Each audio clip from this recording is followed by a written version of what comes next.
Hello. ఇప్పటిదాకా మనం నెంబర్లతో ఆడుకున్నాం కదూ. కానీ ఈరోజు మనం దిశలతో అంటే డైరెక్షన్స్తో ఆడుకోబోతున్నాం. ఆలోచించండి, రాజమౌళి గారి సినిమాల్లో బాణం ఎంత పర్ఫెక్ట్గా టార్గెట్ని కొడుతుందో, ఆ బాణానికి డైరెక్షన్ ఎంత ముఖ్యమో మన వెక్టర్స్కి కూడా డైరెక్షన్ అంతే ముఖ్యం. దాని గమ్యం ఏంటో మనకి కూడా అంతే పర్ఫెక్ట్గా తెలియాలి. సో ఈరోజు మన మిషన్ ఎడిషన్ ఆఫ్ వెక్టర్స్, అదేనండి, సదిశల సంకలనం. సో ఈ రాజమౌళి విజన్తో మన వెక్టర్స్ మిషన్ ఏంటంటే మార్కులు కొట్టడమే. అది మామూలుగా కాదు, అచ్చం అర్జునుడిలా చేపకన్నుని కొట్టినట్టు కొట్టాలి. ఈ విశ్లేషణలో మనం ఎగ్జామ్లోని కొన్ని మేజర్ క్వశ్చన్స్ని డీకోడ్ చేయబోతున్నాం. అవేంటంటే long answer question number 21, short answer number 12, ఇంకా వెరీ షార్ట్ ఆన్సర్స్ 5 ఇంకా 6. ఇంకెందుకు ఆలస్యం, పదండి మిషన్ స్టార్ట్ చేద్దాం. ఓకే, ఇది మన మిషన్ బ్లూ ప్రింట్. ముందుగా పెద్ద టార్గెట్, ఆ తర్వాత చిన్న టార్గెట్స్, మధ్యలో అసలైన లాజిక్ ఏంటో చూసి కొన్ని కీలకమైన టిప్స్తో ఈ మిషన్ని సక్సెస్ఫుల్గా కంప్లీట్ చేద్దాం. రైట్, మొదలు పెడదాం మన 7 మార్కుల ఎపిక్ సీన్తో. ఇది ఈ చాప్టర్లోనే ఒక క్లైమాక్స్ ఫైట్ లాంటిది. జనరల్గా ఇందులో 2 రకాల క్వశ్చన్స్ వస్తాయి. ఒకటి పాయింట్ ఆఫ్ ఇంటర్సెక్షన్ అంటే ఖండన బిందువుని కనుక్కోవడం. రెండోది కొన్ని పాయింట్స్ కొలీనియర్ అంటే సరేఖీయాలు అని ప్రూవ్ చేయడం. అసలు ఈ కొలీనియర్ సరేఖీయాలు అంటే ఏంటి? చాలా సింపుల్. 3 గాని అంతకన్నా ఎక్కువ పాయింట్స్ గాని అన్నీ ఒకే స్ట్రెయిట్ లైన్ మీద ఉండడమన్నమాట. వాటిని ఒకే టీంలో ఉన్న ప్లేయర్స్ లాగా అనుకోవచ్చు. అందరూ ఒకే లైన్లో ఉన్నారు అని మనం ప్రూవ్ చేయాలి. అదే మన మిషన్.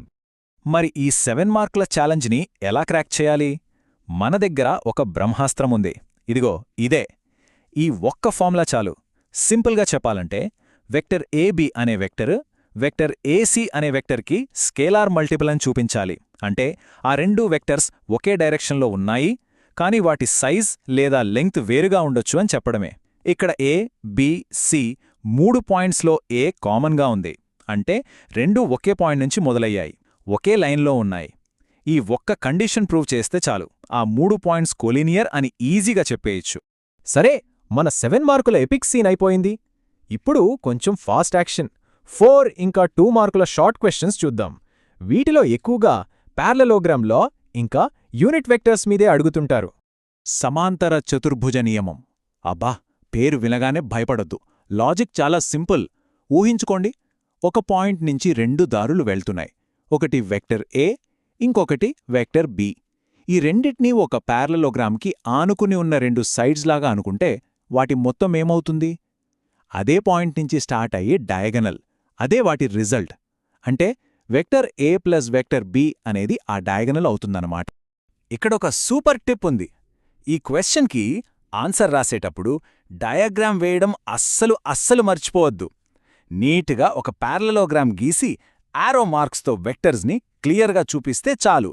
పేపర్ కరెక్ట్ చేసేవాళ్లకి ఆహా, వీళ్లకి కాన్సెప్ట్ బాగా తెలుసు అని ఇట్టే అర్థమైపోతుంది.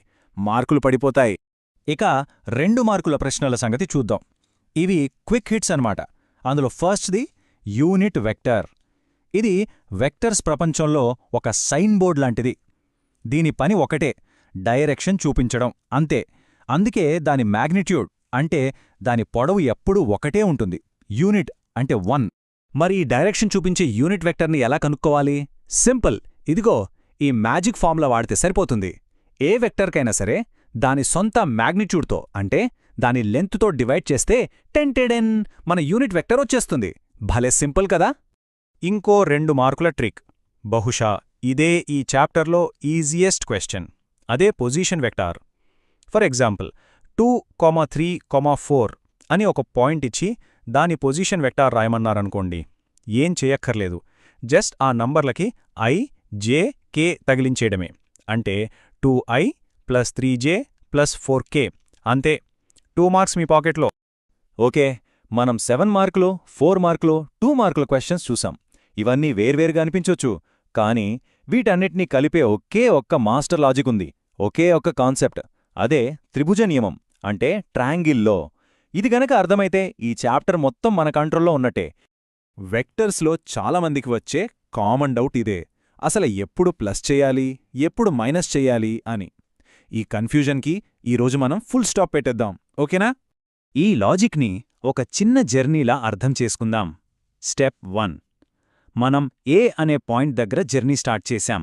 అక్కడ్నుంచి బి అనే పాయింట్కు వెళ్ళాం. సో ఈ ప్రయాణాన్ని మనం వెక్టర్ ఏబీ అనే వెక్టర్తో చూపిస్తాం. సరే, బి దగ్గర ఆగలేదు, ప్రయాణం ఇంకా కంటిన్యూ అవుతోంది. స్టెప్ 2, బి నుంచి సి అనే ఇంకో పాయింట్కి వెళ్ళాం. ఈ రెండో ప్రయాణాన్ని వెక్టర్ బీసీ అనే వెక్టర్తో రిప్రజెంట్ చేద్దాం. ఓకే, ఇప్పుడు ఆలోచించండి. మనం ఏ నుంచి బీకి, ఆ తర్వాత బి నుంచి సికి వెళ్ళాం. ఫైనల్గా మన స్టార్టింగ్ పాయింట్ ఏది? ఏ. మన డెస్టినేషన్ ఏది? సి. సో ఈ రెండు జర్నీల్ని కలిపితే, అంటే ఏబీ ప్లస్ బీసీ చేస్తే వచ్చేది డైరెక్ట్గా ఏ నుంచి సికి ఉన్న షార్ట్కట్ జర్నీ. అదే ఏసీ. ఇదే ట్రయాంగిల్లా. చూసారా, రెండు చిన్న ప్రయాణాలు కలిస్తే ఒక పెద్ద డైరెక్ట్ ప్రయాణమైంది. ఈ ఒక్క లాజిక్తో ఈ చాప్టర్లో ఏ ప్రాబ్లం అయినా సరే ఈజీగా సాల్వ్ చేసేయొచ్చు.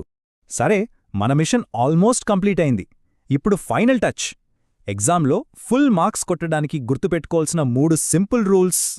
రూల్ నెంబర్ 1, ఆరో మార్క్స్. ప్రతి వెక్టర్ పైన ఆరో లేదా బార్ కంపల్సరిగా పెట్టాలి. లేదంటే అది వెక్టర్ కాదు, జస్ట్ ఒక నెంబర్. మార్కులు పోతాయి, జాగ్రత్త. రూల్ నెంబర్ 2, ఐ, జే, కే రాసేటప్పుడు సైన్స్ ప్లస్ మైనస్లతో చాలా కేర్ఫుల్గా ఉండాలి. ప్లస్ కే బదులు మైనస్ కే పెట్టారంటే మొత్తం డైరెక్షన్ మారిపోతుంది, ఆన్సర్ కూడా పోతుంది. ఇక రూల్ నెంబర్ 3, డయాగ్రామ్స్. అవసరమైన ప్రతి చోట సింపుల్ డయాగ్రామ్స్ వేయండి. అది మీ ఆన్సర్కి మరింత క్లారిటీ ఇస్తుంది. చూశారు కదా, అడిషన్ ఆఫ్ వెక్టర్స్ అంటే అంత భయపడాల్సిన పనేం లేదు. ఇదంతా జస్ట్ డైరెక్షన్స్తో ఆడుకునే ఒక గేమ్. ఈ స్ట్రాటజీస్ ఫాలో అయితే ఈ చాప్టర్ని మాస్టర్ చేయడం చాలా ఈజీ. So mission accomplished. మనం డిస్కస్ చేసుకున్న ఈ కీ క్వశ్చన్స్ని బాగా ప్రాక్టీస్ చేయండి. ఈ చాప్టర్ నుంచొచ్చే మార్కులు మీ చేతిలో ఉన్నట్టే. అప్పుడు ఎగ్జామ్ పేపర్ చూసి అంతేనా అని మీరే అంటారు. సో మన నెక్స్ట్ మిషన్ ఏంటంటే ప్రోడక్ట్ ఆఫ్ వెక్టర్స్, సదిశల గుణకారం. అందులో డాట్ ప్రోడక్ట్, క్రాస్ ప్రోడక్ట్తో ఇంకా చాలా మ్యాజిక్ ఉంటుంది. ఆ నెక్స్ట్ లెవెల్ మిషన్తో మళ్ళీ కలుద్దాం. అప్పటిదాకా కీప్ ప్రాక్టీసింగ్.